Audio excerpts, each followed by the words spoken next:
You're listening to the C3 Network Podcast with Dan Holland. Our mission is to create a network of microchurches that are finding, teaching, and equipping people to be on mission. Our hope is that this encourages you. Be sure to leave us a review so you can help us share our message with more people who need to hear it. And now, Dan Holland. Welcome back. I'm Dan Holland, and we've learned that when we keep in step with the Spirit, the fruit of the Spirit grows.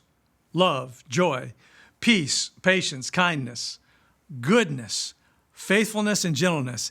And now we slide head first into home plate with the final fruit, self-control. If love is the beginning and the foundation of the fruit of the Spirit, then self-control is the finishing touch. It's what helps us run the race well and finish strong. Self-control doesn't usually make headlines, but it's crucial for transformation. I've learned through coaching leaders in business and church that you can't effectively coach someone who lacks two things: motivation and self-control.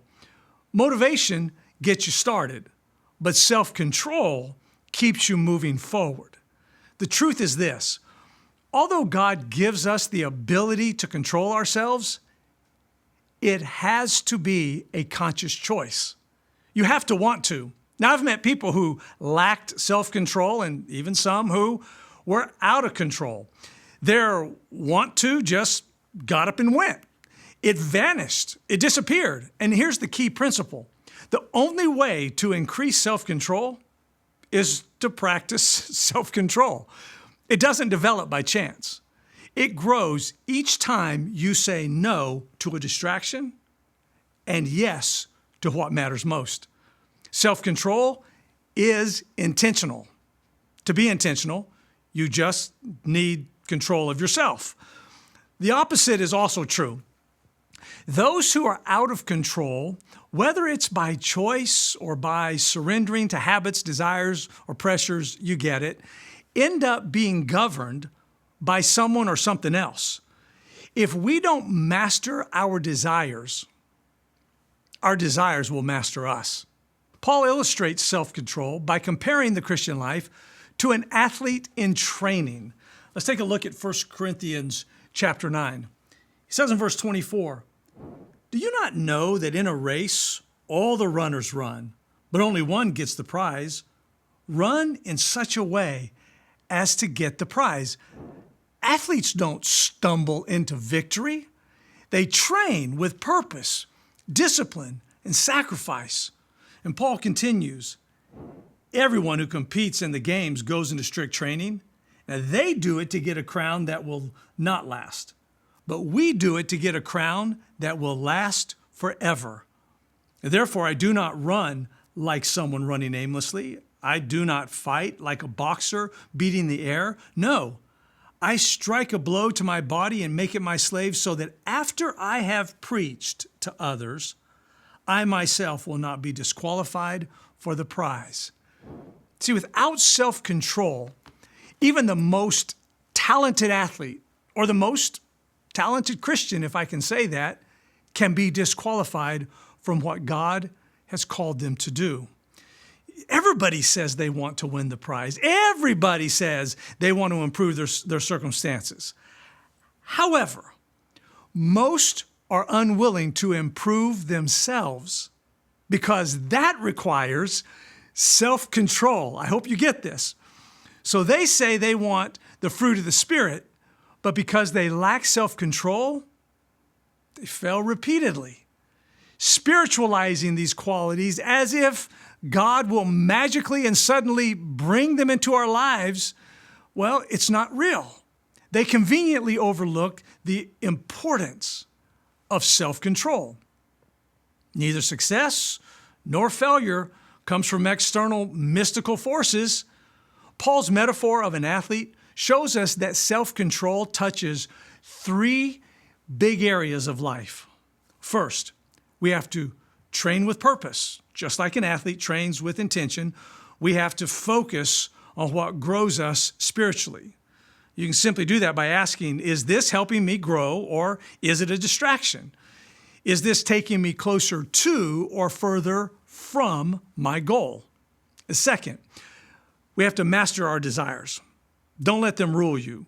Identify the desires that most often take charge in your life, whether it's food, speech, entertainment, anger, social media, and practice one small act of discipline every day.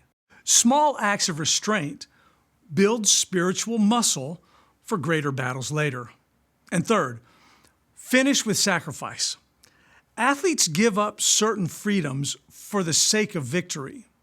We also have to surrender personal rights for the sake of the gospel. Ask yourself, am I choosing temporary comfort or eternal impact? It comes down to this. What will we give our attention to? All right, I did something that might be considered radical a few years ago. I removed all social media from my phone. I said it out loud. I removed it because it removed the temptation to give my attention to that thing, making it easier to control my attention, the self-control. See, Paul's life is a living example. He had rights and comforts he could have demanded, but he consistently laid them down for Christ's mission. Self-control didn't make his life easier, but it made his life more fruitful, which is why I did what I did. The takeaway is simple, but it's huge. Self-control is the disciplined pursuit of what matters most, or what matters, I might say, more. It's sacrificing short-term comfort for long-term spiritual victory. That's a huge key. It's not about willpower alone. It's about walking daily in the Spirit, practicing restraint, and focusing on your daily walk with Christ.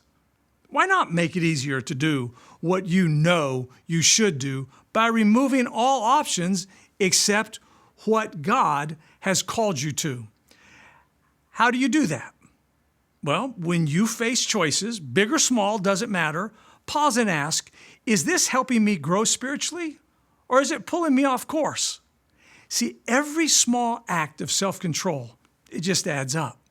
Spiritual endurance doesn't come from good intentions, but from daily, intentional choices. That's how you and I can run the race well and finish strong in Christ.